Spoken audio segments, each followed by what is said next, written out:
Ya, Assalamualaikum warahmatullahi wabarakatuh. Kembali lagi di video untuk perkuliahan Fisika Dasar 2 ya. Setelah di minggu lalu kita telah membahas mengenai gaya Coulomb, medan listrik, kemudian kita juga telah membahas mengenai hukum Gauss dan aplikasinya untuk menemukan besarnya medan listrik yang diakibatkan oleh medan atau muatan ya maksudnya yang diakibatkan oleh muatan yang terdistribusi kontinu. Nah, di pertemuan kali ini kita akan melanjutkan pembahasan kita mengenai listrik statis ini ya, terutama pada bahasan potensial listrik dan energi potensial listrik ya. Mungkin kita akan bahas dulu yang mengenai energi potensial listrik, kemudian kita akan membahas mengenai potensial listrik ya.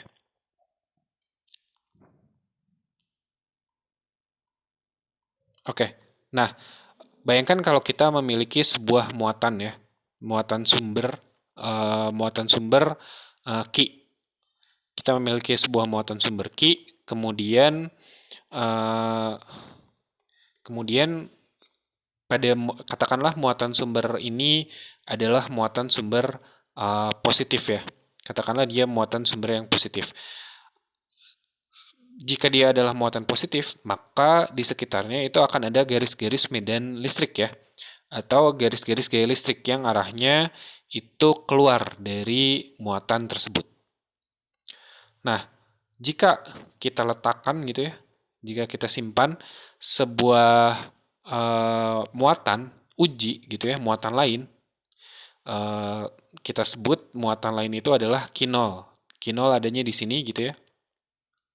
Katakanlah muatan kinol ini adalah muatan positif. Jika muatan kinol positif, maka kalau kita tinjau dari hukum Coulomb, maka dia bakal tolak-menolak dengan muatan sumber, sehingga dia bakal mendapatkan gaya yang menjauhi dari muatan sumber. Ya, kalau kita tinjau sebagai interaksi medan gitu ya, maka muatan positif itu akan mendapatkan gaya yang arahnya itu searah dengan medan ya. Maka dia akan mendapatkan medan listrik gaya listrik ya. Jadi muatan uji di dalam sebuah medan listrik itu akan terpengaruh gaya listrik ya atau gaya Coulomb ya.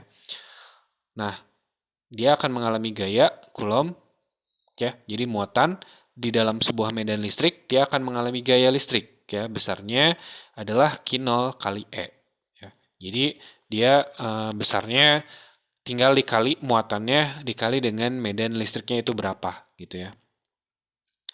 Nah, kalau muatan listrik ini mula-mula diam, maka karena dia diberi gaya, maka dia akan mulai bergerak gitu ya. Kalau dia muatan positif, dapat medan listrik arahnya ke sana, maka dia akan dapat gaya listrik arahnya ke sana. Maka yang tadinya dia diam, dia bakal mulai bergerak ke sana gitu ya. Nah, jika dia mulai bergerak, artinya kecepatannya bertambah. Yang tadinya 0 menjadi tidak 0. Nah, atau kecepatan atau kelajuan gitu ya. Nah, ketika kecepatannya bertambah, maka tentu saja energinya juga bertambah gitu ya. Energinya yang dimaksud adalah energi kinetik.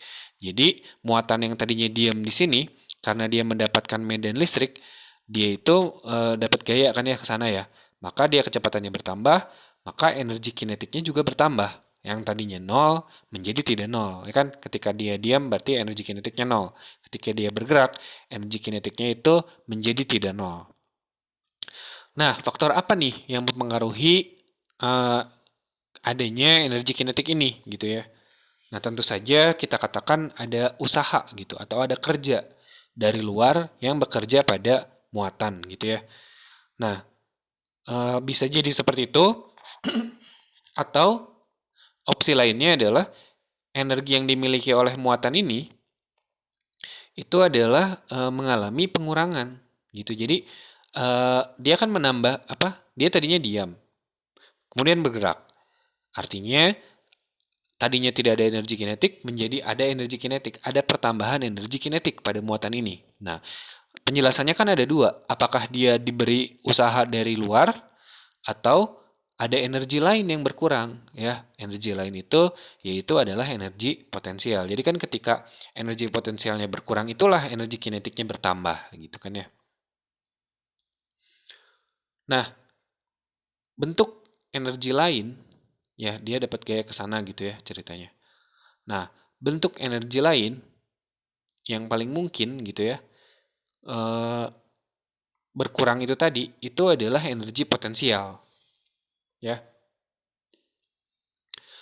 Nah, energi potensial untuk perpindahan yang berhingga, katakanlah dia dari titik A ya ke titik B ya. Dia berpindah dari titik A ke titik B. Ketika muatan berpindah dari titik A ke titik B, maka perubahan energi potensialnya ya itu dinyatakan dalam integral dari F dl ya. F itu adalah gaya, sedangkan batas-batasnya itu lintasannya dia dari A menuju B. Jadi batas-batasnya adalah AB ya. Min integral dari F dl. Kemudian kita masukkan nilai F-nya itu yang tadi, yaitu Q0 dikali dengan E ya. Integral Q0 dikali dengan E terhadap dl gitu ya. Nah, Q0-nya karena dia konstan, dia boleh keluar dari integral. Jadi bisa kita tulis U sama dengan min Q0 integral EDL gitu ya. Nah, nilai E kita masukkan eh, nilai E-nya adalah nilai dari medan listrik ya. Medan listrik oleh muatan sumber itu tadi ya. Yaitu besarnya adalah kaki per R kuadrat ya. Ki ini adalah ki muatan sumber karena medan listrik ini dia awalnya dia itu datangnya dari si muatan sumber Ki ini gitu ya. Jadi kita masukkan kaki per R kuadrat ya. Nah, kemudian K-nya juga udah jelas dia adalah konstanta ya. Kalau dia konstanta, jadi dia boleh juga keluar. Jadi kita keluarkan dia jadi Q0 K AB ya integral AB gitu, integral batas-batasnya dari A ke B Q per R kuadrat DL ya. Nah, ini kalau kita integralkan jadinya Q0 kali K Q per R kuadrat ya. Dapatlah energi potensialnya adalah min K Q Q0 per R ya. Ini harusnya udah nggak ada R kuadratnya ya. Ini udah nggak ada pangkat 2-nya ya. 1 per R kuadrat dia dikuadratkan jadi 1 per R. Jadi kita dapatlah nilai energi potensialnya itu adalah min K Q Q0 per R ya. Ini adalah nilai energi potensial yang dimiliki oleh muatan uji gitu ya. Nah, dengan demikian partikel bermuatan listrik yang berada di dalam ruang itu mengandung apa? Di dalam ruang yang mengandung medan listrik gitu ya, itu memiliki energi potensial listrik gitu ya. Nah, usaha yang dilakukan oleh gaya luar, suatu gaya luar untuk memindahkan partikel bermuatan yang berada di sekitar medan listrik ya. Nah, beda energi potensial antara dua buah titik itu sama dengan usaha yang diperlukan untuk memindahkan benda tersebut gitu, partikel tersebut kan partikelnya kan dipindahkan ya dari titik A ke titik B. Nah, dia kan membutuhkan usaha ya. Nah, usahanya itu bakal sama dengan selisih energi potensial di titik A dan energi potensial di titik B. Nah, dari persamaan ini kita dapat mengetahui bahwa energi potensial ini terhadap jarak ya. Terhadap jarak dia itu berbanding terbalik ya. Maka kalau kita gambarkan energi potensial sebagai fungsi jarak dari muatan sumber Q itu kita peroleh seperti ini grafiknya. Dia menurun. Nah, itu mengenai energi potensial. Sekarang kita bahas mengenai beda potensial. Nah, beda potensial listrik gitu ya antara dua titik, katakanlah yang tadi ya, titik A dan titik B. Itu didefinisikan sebagai besarnya perubahan energi potensial per satuan muatan. Jadi berapa tadi perubahan energi potensial antara, atau perbedaan ya lebih tepatnya ya, perbedaan energi potensial antara titik A dan titik B, misalkan kita sebut dia U gitu ya, dibagi dengan muatan ujinya itu berapa, Q0 gitu. Jadi delta V kita masukkan sebagai VB min VA ya. U-nya kita masukkan integral Q0E dl. Ini integral FDL kan ya. Jadi integral Q0E dl. Integralnya itu dengan batas-batas titik A dan titik B per Q0. Nah, ini kita dapat Q0-nya, yang atas dan yang bawah kan ini bisa dicoret ya. Yang atas dan yang bawah bisa dicoret sehingga sisanya tinggal E aja gitu ya. Integral E dl. E-nya kita masukkan kaki per R kuadrat ya. Integral dari kaki per R kuadrat ya dengan batas A sampai B. Jadi VB min VA itu min kaki ya, karena kaki itu adalah konstanta gitu ya. Karena kaki itu adalah konstanta, maka dia boleh keluar dari integral ya. Dia keluar dari integral jadinya min kaki integral, ini yang tersisa tinggal 1 per R kuadrat, diintegralkan dia terhadap dr ya. Integral 1 per R kuadrat itu adalah min 1 per R ya. Min dengan min yang di luar ini, maka hilangkan minnya jadi plus. Jadi kita tulis ini VB min VA itu adalah kaki. Nah, tadi diintegralkan ini jadi 1 per R ya. Kita masukkan batasnya adalah A menuju B gitu ya. Jadi VB min VA itu adalah kaki 1 per RB min 1 per RA. Nah, ini adalah menyatakan persamaan ini itu menyatakan perbedaan potensial listrik ya. Perbedaan potensial listrik atau beda potensial antara dua titik ya. Nah, sekarang kalau kita definisikan ya, atau jika ya ini beda potensial antara dua titik. Nah, jika kita definisikan atau kita tentukan gitu ya, bahwa pada titik yang tak hingga, pada jarak yang sangat jauh tak hingga gitu, itu potensialnya adalah 0 gitu ya. Jika potensialnya adalah 0, maka pada titik tak hingga itu adalah 0 ya. Kita masukkan persamaan yang tadi, yaitu VB min VA itu sama dengan min kaki dalam kurung 1 per RB min 1 per RA. Kita masukkan RB-nya itu adalah pada tak hingga ya, pada titik yang tak hingga, sehingga RB-nya itu tak hingga. Nah, pada titik yang tak hingga, potensialnya itu adalah 0. Berarti VB-nya adalah 0.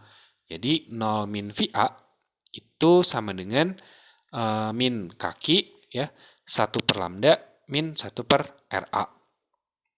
Kok 1 per lambda sih? 1 per tak hingga ya, sorry. 1 per tak hingga. 1 per tak hingga itu kan 0 ya. Jadi ini habis, tinggal kita masukkan min kaki ke min 1 per RA. Jadinya plus ya, plus kaki per RA. Nah, ini jadi kita dapat VA itu adalah kaki per RA ya. Nah, ini kita definisikan sebagai potensial listrik di titik A gitu ya. Jadi potensial listrik di suatu titik itu didefinisikan sebagai usaha untuk memindahkan muatan positif sebesar satu satuan muatan ya dari tempat yang tak hingga ke titik tersebut gitu kan. Tadi VB-nya tak hingga, VA-nya ya titik yang ditanyakan gitu ya. Nah, jadi besaran potensial listrik di suatu tempat itu hanya memiliki makna jika dia dibandingkan dengan potensial di tempat lain ya. VA ini bernilai kaki per RA itu jika dibandingkan dengan suatu tempat yang tak hingga ketika potensialnya adalah 0 ya. Jadi sebenarnya yang lebih memiliki makna fisis itu bukanlah potensial, tapi adalah beda potensial ya. Kenapa? Karena ketika kita katakan bahwa ada beda potensial, maka ada tempat ya yang digunakan sebagai acuan gitu. Ada tempat ini VA nilainya segini karena acuannya adalah tak hingga gitu kan ya. Ketika tak hingga V-nya 0, maka nilai VA itu segini gitu. Nah, ketika acuannya bukan lagi titik tak hingga, maka nilai VA bisa jadi tidak segini gitu. Ya. Jadi potensial listrik di suatu titik itu sama dengan usaha persatuan muatan yang diperlukan untuk memindahkan muatan ya dari titik acuan ke titik yang dimaksud.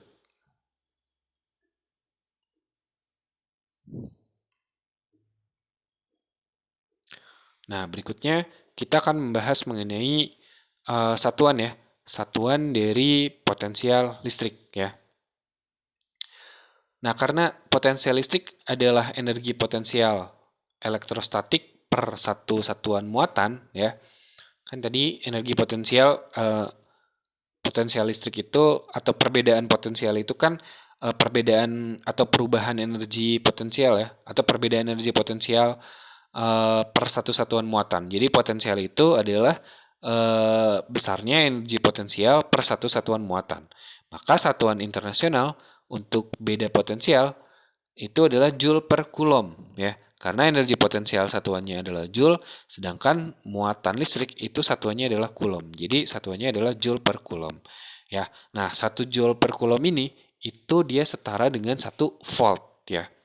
Nah, volt ini kan biasanya ketika kamu misalkan beli baterai gitu ya, baterai listrik ya. Itu kan yang digunakan adalah beda potensialnya ya. Jadi 1 volt itu definisinya secara matematis gitu ya, itu adalah joule per coulomb. Jadi 1 volt itu adalah sama dengan 1 joule per coulomb. Nah, karena diukur dalam volt, maka beda potensial yang terkandung itu disebut dengan voltase atau bahasa lainnya adalah tegangan ya, tegangan listrik ya. Nah, jika diperhatikan dari persamaan beda potensial yang merupakan integral dari medan listrik ya, integral E terhadap perubahan jarak ya, integral EdL gitu ya. Kan V tadi ya, V delta V itu kan sama dengan integral EdL ya. Delta V itu kan integral EdL. Nah, jadi dimensi dari E itu dapat juga disebut 1 per Newton per Coulomb. Ya, itu bakal sama dengan 1 volt per meter.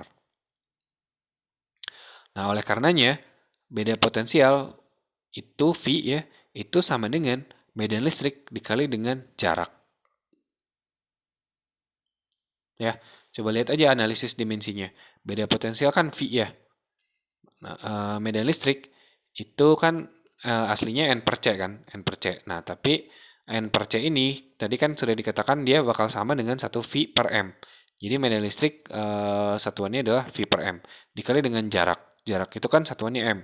Jadi V per M dikali M. M-nya coret, ya V di kedua ruas ini sama. Begitu ya analisis dimensinya. Nah, kita sudah membahas yang namanya perubahan ya, perubahan energi potensial listrik. Kemudian kita juga telah membahas yang namanya beda potensial listrik. Kita juga sudah membahas potensial listrik ya, pengertian dari potensial listrik.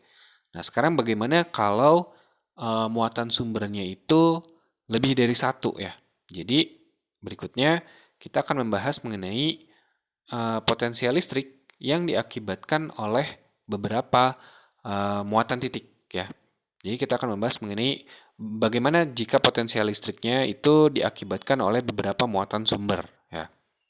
Nah, jika terdapat beberapa muatan titik, maka potensial listrik total di suatu tempat itu dapat diperoleh dengan menggunakan prinsip superposisi ya atau penjumlahan. Jadi, potensial listrik yang diakibatkan oleh masing-masing muatan titik tersebut itu tinggal dijumlahkan aja. Kan tadi V itu sama dengan kaki per R ya. Kaki per R gitu kan ya. Itu pengertian dari potensial, kaki per R.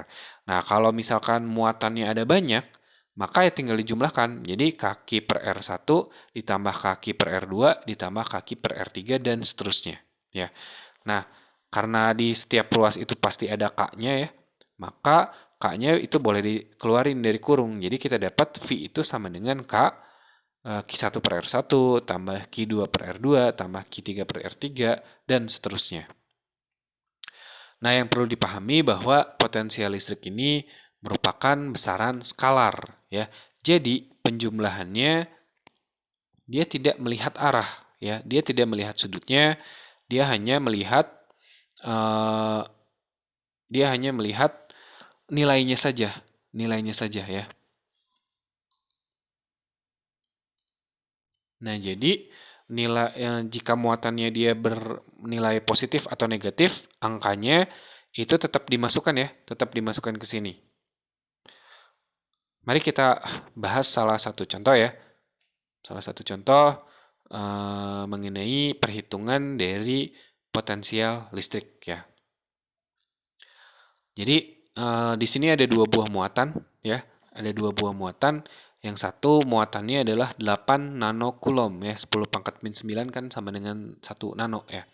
Jadi yang ini plus 8 nanocoulomb, ya.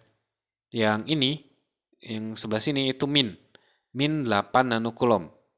Min 8 kali 10 pangkat min 9 nanocoulomb. Kalau yang ini plus 8 kali 10 pangkat min 9 nanocoulomb. Nah, yang ditanyakan adalah berapakah potensial listrik di titik A. Ya, di titik A itu berarti di sini, yang mana potensial listrik di sini itu adalah penggabungan, ya. Penggabungan antara potensial listrik yang diakibatkan oleh muatan yang positif ditambah dengan potensial listrik yang diakibatkan oleh muatan negatif, gitu ya. Nah, sementara jaraknya titik A ini dari muatan yang ini adalah 0,2, sedangkan titik A ini jaraknya dari muatan yang negatif ini itu adalah 0,4 ditambah 0,2, jadinya adalah 0,6, ya. Jadi, berdasarkan prinsip yang tadi bahwa potensial listrik di suatu titik yang diakibatkan oleh beberapa muatan itu tinggal dijumlahkan saja semua, ya, potensial karena muatan masing-masing. Jadi ini juga sama, kita tinggal jumlahkan aja semua. Jadi potensial di titik A, ya, di titik A di sini karena muatannya ada dua, muatan sumbernya yang plus 8 dan min 8, jadi kita tulis VA itu sama dengan V1 ditambah dengan V2, ya. V1 ditambah dengan V2. V1 adalah potensial yang diakibatkan oleh muatan 1, sedangkan V2 adalah potensial yang diakibatkan oleh muatan 2. Nah, kemudian kita masukkan nilai V. Nilai V nilainya adalah Kq per R. Jadi V1 kita tulis Kq1 per R1, sedangkan V2 kita tulis Kq2 per R2. Ya. Karena di sini di kedua ruas ada K-nya, jadi K-nya boleh kita keluarkan. Jadi digabung, ya. K dalam kurung Q1 per R1 ditambah Q2 per R2. Nah, sekarang kita masukkan nilainya, ya. Kita masukkan nilainya. K-nya itu konstanta, ya, seperti biasa, 9 kali 10 pangkat 9. Q1 nilainya adalah 8 kali 10 pangkat min 9. Sedangkan Q2 itu adalah nilainya adalah min 8 kali 10 pangkat min 9. Nah, ini jaraknya R1, jarak dari titik A ke muatan ini yaitu 0,2, kita tulis dia 0,2. Jarak dari titik A ke muatan yang ini 0,2 ditambah 0,4 yaitu 0,6. Ini kalau nanti dijumlah, dikalikan dengan 9 kali 10 pangkat 9, kita akan mendapatkan angka VA-nya itu sebesar 240 volt. Ya, begitu, ya. Itu adalah contoh perhitungan dari potensial listrik ketika atau yang disebabkan, ya, yang disebabkan oleh beberapa muatan listrik. Nah, untuk menambah pemahaman kita, mari kita bahas contoh yang berikutnya, ya. Mari kita bahas contoh yang lainnya mengenai potensial listrik oleh beberapa muatan listrik. Nah, di sini kita memiliki persegi, ya. Kita memiliki persegi yang mana panjang sisinya udah pasti sama, ya. Panjang sisinya udah pasti sama, katanya panjang sisinya itu adalah 0,2 meter. Jadi bola kecil bermuatan plus 2 mikrocoulomb, ya. Mikro itu artinya adalah 10 pangkat min 6. Jadi kalau 2 mikrocoulomb itu adalah 2 kali 10 pangkat min 6. Plus 2 kali 2 mikrocoulomb min 2 mikrocoulomb, yang Q2-nya mana Q2-nya nih? Yang ini harusnya Q2 ini ya, bukan Q3 ya. Jadi ini plus 2 mikrokulom, ini min 2 mikrokulom, yang ini plus 3 mikrokulom, dan yang ini adalah, yang Q4 adalah min 6 mikrokulom. Diletakkan di titik-titik sudut sebuah persegi ya.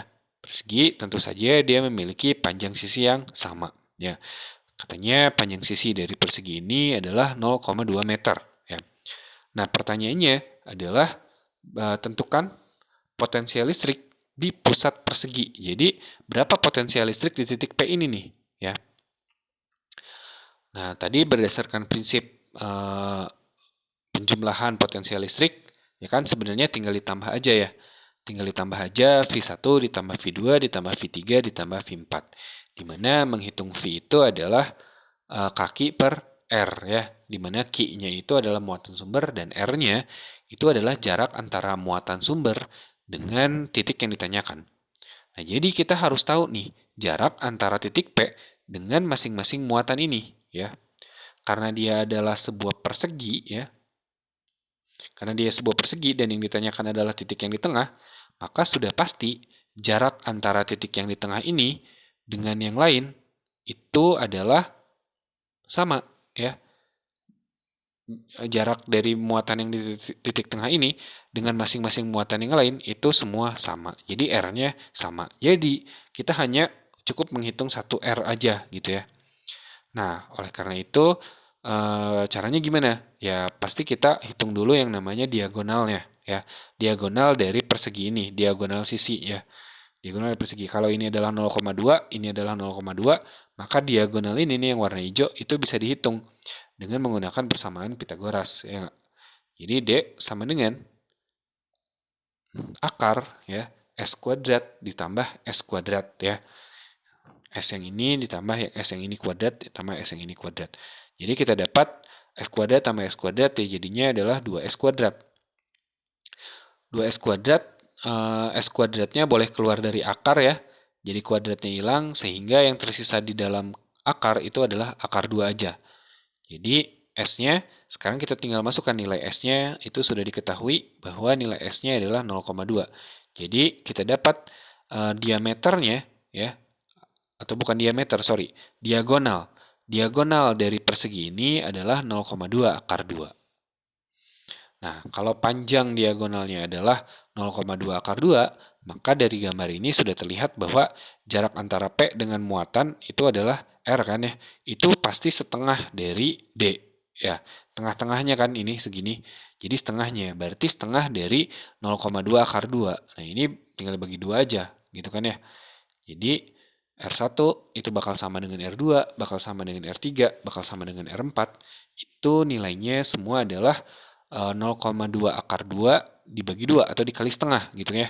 Jadinya sisanya adalah 0,1 akar 2. Nah, sekarang mari kita mulai menghitung V ya. Kita mulai menghitung V.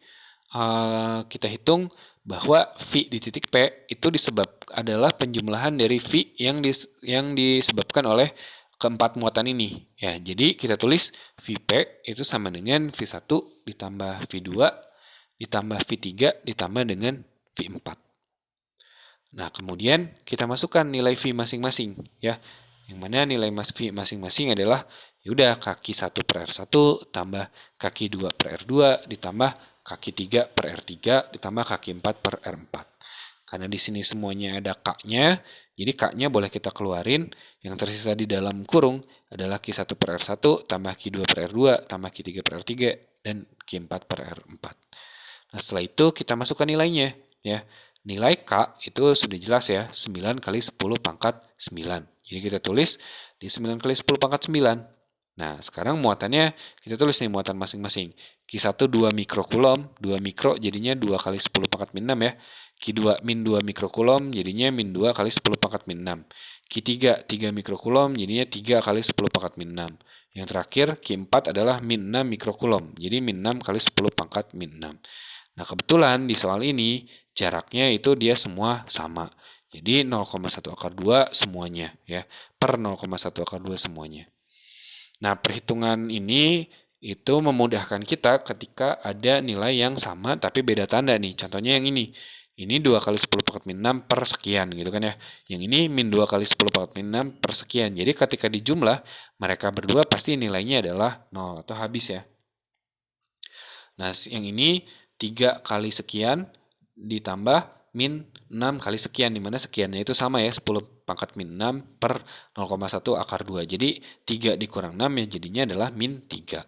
Jadi K-nya kita tulis lagi, 9 kali 10 pangkat 9, kemudian nilainya ini yang atasnya 3 dikurangi 6, jadinya min 3 kali, ini ya, jadi min 3 kali 10 pangkat min 6. R-nya karena semua sama ya, jadi 0,1 akar 2. Nah ini kalau kita kalikan ya, 9 kali 3, 9 kali min 3 itu jadinya adalah min 27, 10 pangkat 9 kali 10 pangkat min 6 itu jadinya adalah 10 pangkat 3 ya. Yang bawahnya ditulis lagi nih 0,1 akar 2. Nah ini tinggal dikali semua, 10 pangkat 3 dibagi 0,1 itu jadinya 10 pangkat 4, 27 dibagi akar 2 itu jadinya 1,91 ya.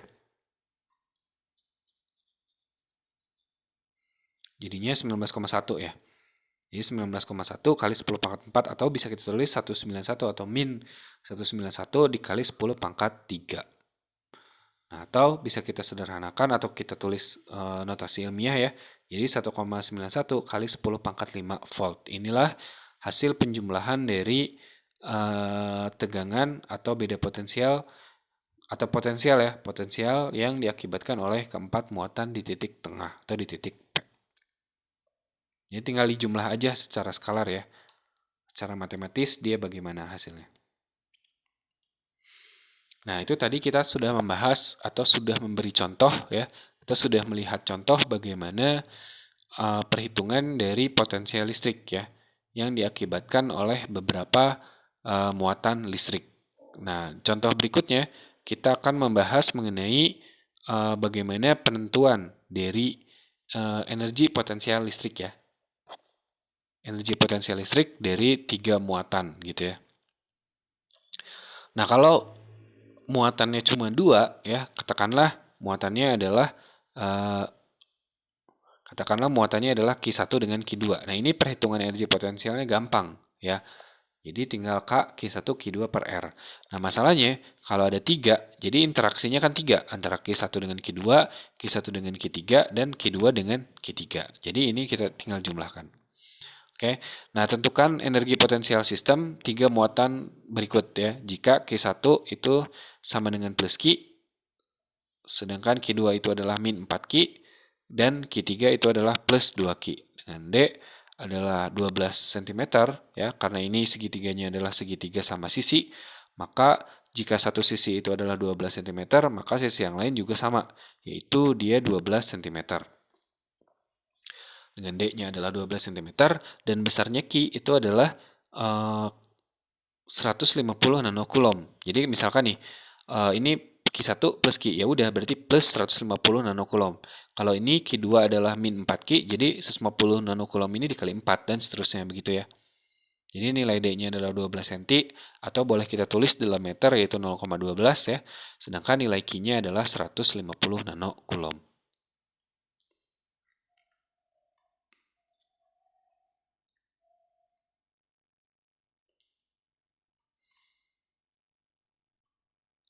Nah, energi potensial sistem sama dengan usaha yang diperlukan untuk menyusun muatan-muatan tersebut dalam susunan seperti ini gitu ya kan.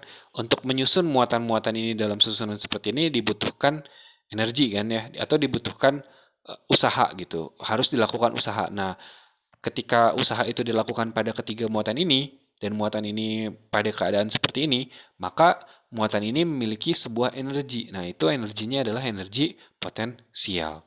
Ya, jadi ya tinggal ditambah ya. Jadi energi potensial total itu adalah energi potensial antara muatan 1 dan muatan 2, kemudian ditambah dengan antara muatan 1 dengan muatan 3, dan ditambah energi potensial antara muatan 2 dan muatan 3. Jadi U12 ditambah U13 ditambah U23. Tapi ini bukan timnas U23 ya. Nah, kita masukkan nilai U-nya ya. Nilai U-nya U sama dengan untuk U12, jadi ya udah Q1 Q2 per R12 ya, jarak antara 1 dan 2. Kemudian untuk U13 itu ya udah K Q1 Q3 per R13. Kemudian untuk U23 itu adalah K Q2 Q3 dan R23. Perhatikan bahwa ini nggak kuadrat ya. Kalau kuadrat kan jadinya gaya nanti. Nah, ini karena di semua ruas itu ada nilai K-nya. Ini di semua ruas ada nilai K-nya nih. Karena di semua ruas ada nilai K-nya, maka si K-nya itu kan boleh dikeluarin ya. Dikeluarin dari kurung, sehingga yang di dalam kurung adalah Q1 Q2 per R12, Q1 Q2 per R13, dan Q2 Q3. Ini Q1 Q3 ya. Dan Q2 Q3 per R23. Nah, sebenarnya ini nilai R-nya itu semua sama ya, karena kebetulan di sini adalah segitiga sama sisi. Kalau segitiga sama sisi berarti jarak antar muatannya ini semua sama nih, antara Q2 dan Q3, Q3 dan Q1, dan Q1 dengan Q2. Jadi kita masukkan nilainya semua D. Nah, kemudian kita masukkan nilai dari masing-masing Q ya. Jadi Q1 kan tadi plus Q. Jadi kita masukkan Q1 jadinya plus Q, Q2 itu min 4Q, dan Q3 itu adalah 2Q ya. D R-nya itu semua sama-sama D. Jadi ini D, ini D, ini D. Ini semua dapat, kita hitung aja. Q kali 4Q jadinya min 4Q kuadrat. Ya, Q kali 2Q itu jadinya 2Q kuadrat. Sedangkan min 4Q kali 2Q itu jadinya min 8Q kuadrat. Ini karena ini sama ya, bisa dijumlah langsung. Min 4Q kuadrat tambah 2 min 8. Jadi min 4 tambah 2 min 8. Min 4 tambah 2 ya min 2, min 2 dikurang 8 ya min 10 ya. Jadi kita dapat K min 10 Q kuadrat per D. Nah, udah gitu kita tinggal masukkan aja nilainya, bahwa nilai K itu adalah 9 kali 10 pangkat 9 ya. Nilai K-nya ini adalah 9 kali 10 pangkat 9, kemudian ini min 10, Q-nya tadi nilainya adalah 150 nanokulom kan ya. Nano itu yang mana nilainya adalah sama dengan 10 pangkat min 9. Jadi 150 kali 10 pangkat min 9. Karena ini Q-nya Q kuadrat, maka 150 kali 10 pangkat min 9-nya juga dikuadratin ya. Dikuadratin, kemudian dibagi dengan 0,12 atau 0,12. Dapatlah kita angka nilai energi potensial sistem secara total itu adalah 18,75 kali 10 pangkat 15 Joule.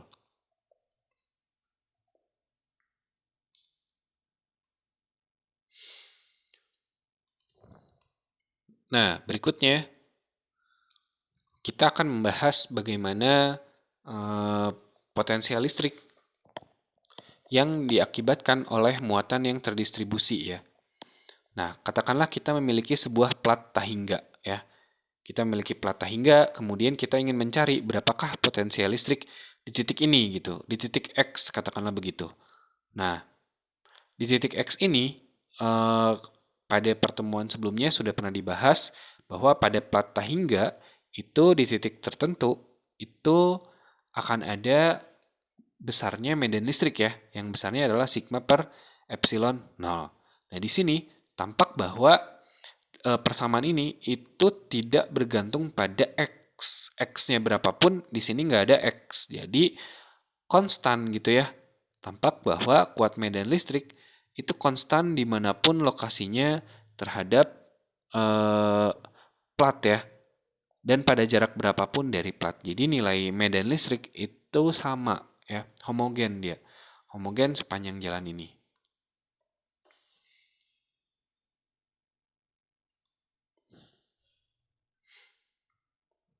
Nah, jika potensial platnya kita anggap 0, maka Vx ini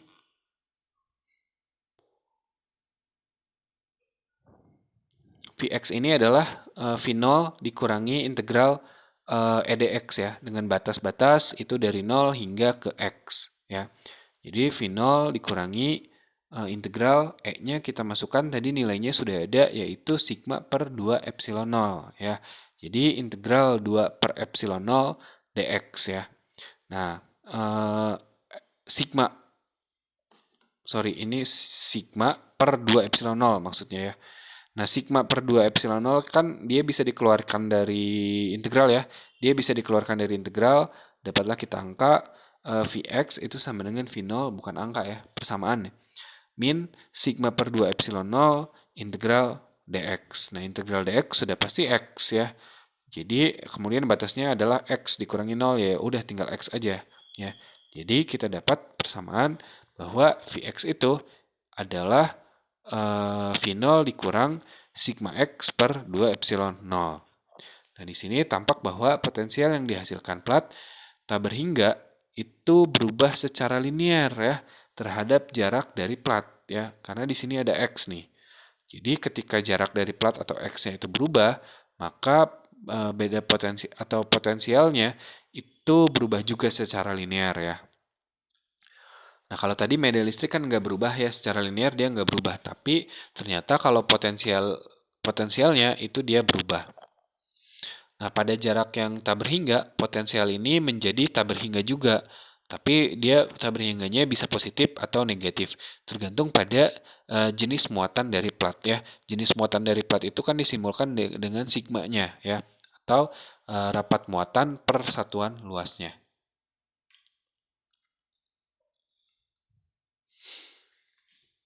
Nah, sekarang kita akan membahas mengenai beda potensial pada plat sejajar ya. Jika beda potensial pada plat sejajar.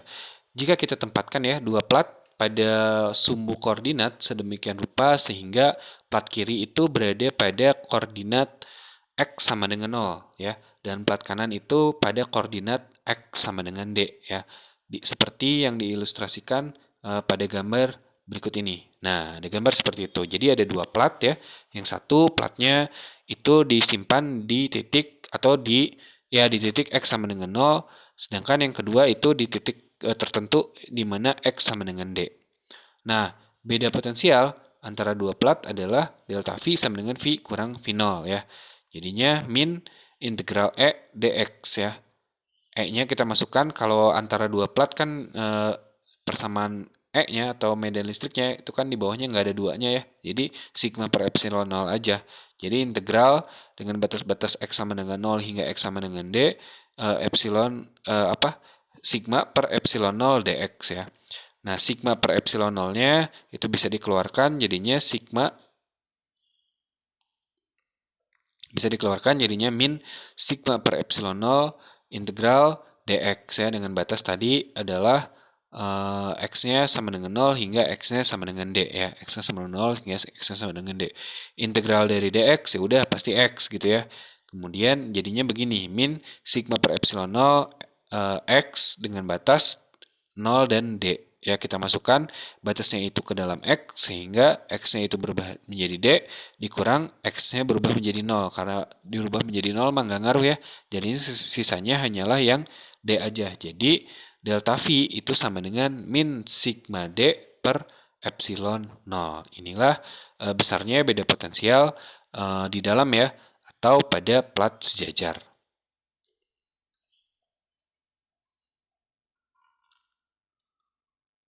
Nah, berikutnya kita akan membahas mengenai bidang ekipotensial ya, ekipotensial. Nah, besarnya potensial listrik itu kan V sama dengan kaki per R ya, tadi sudah dijelaskan. Ini kan, mana K-nya itu sebenarnya dia dapatnya dari 1 per 4 V epsilon 0. Jadi K, Ki per R. Dia bergantung pada jarak ya, pada jarak titik pengamatan ke muatan sumbernya ya. Titik pengamatannya di mana, muatan sumbernya di mana, itu adalah R-nya. Semakin besar R-nya, V-nya itu justru semakin kecil karena dia berbanding terbalik gitu ya. Nah, jika muatan yang kita tempatkan itu berbentuk titik ya, maka potensial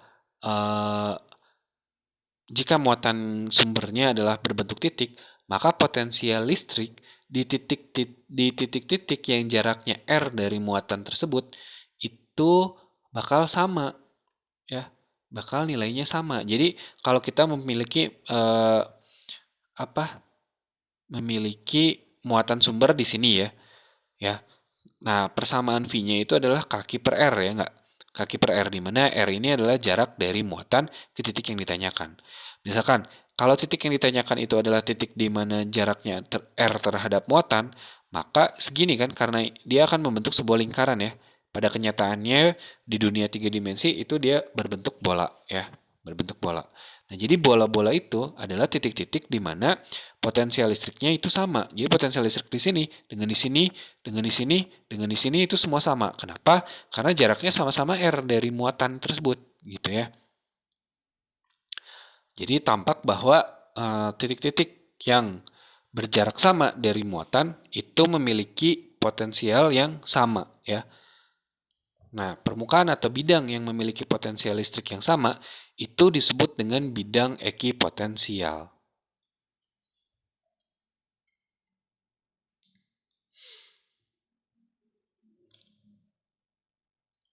Nah, ini kalau muatannya adalah muatan titik, maka bidang ekipotensialnya seperti pada gambar ini sudah jelas dia bakal berbentuk bola ya. Dia bakal berbentuk bola. Nah, kalau muatannya itu tidak muatan titik ya, tergantung pada distribusi muatan, apakah dia tunggal atau tidak tunggal gitu ya, maka beberapa bentuk bidang ekipotensial dari benda yang bentuknya khusus itu sebagai berikut. Bentuknya khusus itu ya maksudnya yang gampang ya untuk dianalisis ya, yang gampang untuk dianalisis. Ya contohnya tadi muatan titik, maka bidang ekipotensialnya itu berupa bola ya. Jadi bidang ekipotensial itu adalah bidang yang dimana potensial listriknya itu sama ya. Titik ini dengan titik ini bakal sama, titik ini dengan titik ini bakal sama. Titik ini yang di luar itu bakal sama dengan titik yang di luar di sini ya, karena jaraknya juga sama ya. Jadi kalau muatan titik dia bidang ekipotensialnya berbentuk bola. Nah, untuk muatan bola ya yang tersebar secara homogen, maka bidang ekipotensialnya juga berupa kulit bola ya. Nah, untuk muatan yang tersebar homogen pada kawat atau silinder ya, tentu saja bidang ekipotensialnya itu akan berbentuk kulit silinder ya. Nah, untuk muatan yang tersebar pada plat, maka bidang ekipotensialnya berupa bidang datar sejajar dengan plat. Nah, bidang ekipotensial itu selalu tegak lurus garis gaya listrik. Ya, ini adalah sifat-sifat dari yang namanya bidang ekipotensial. Oh ya, harus dijelaskan dulu nih. Yang mana nih? Nah, bidang ekipotensial itu tegak lurus dengan garis gaya listrik ya, atau garis medan listrik. Nah, contohnya di muatan titik. Di muatan titik, nah di muatan titik ini ada garis muatan garis gaya listrik ya. Di sini ada garis-garis gaya listrik. Nah, berarti kalau dia keluar dari muatan, muatan ini adalah muatan positif ya. Ini adalah muatan positif, ada garis-garis gaya listrik yang keluar dari muatan. Nah, bidang ekipotensial kan berbentuk bola ya, berbentuk bola seperti ini. Nah, kalau kita ambil titik manapun di bidang ekipotensial ini, maka titik ini itu akan tegak lurus dengan si garis-garis medan listriknya ya, garis-garis gaya listriknya. Jadi garis-garis gaya listriknya ke situ, maka bidang ekipotensialnya begitu. Garis-garisnya ke sana, bidang ekipotensialnya ke situ. Pokoknya dia selalu tegak lurus terhadap garis-garis gaya listrik.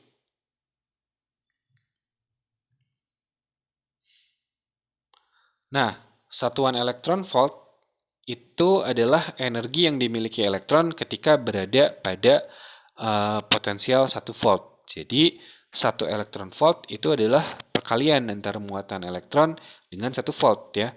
Muatan elektron kan besarnya 1,6 kali 10 pangkat min 19 ya. Dikali dengan 1 volt. Jadi, 1 elektron volt itu sama dengan 1,6 kali 10 pangkat min 19 Joule. Ya, demikian pembahasan mengenai potensial listrik dan medan listrik. Semoga dapat dipahami. Silakan tugas-tugasnya dikerjakan. Ya. Assalamualaikum warahmatullahi wabarakatuh.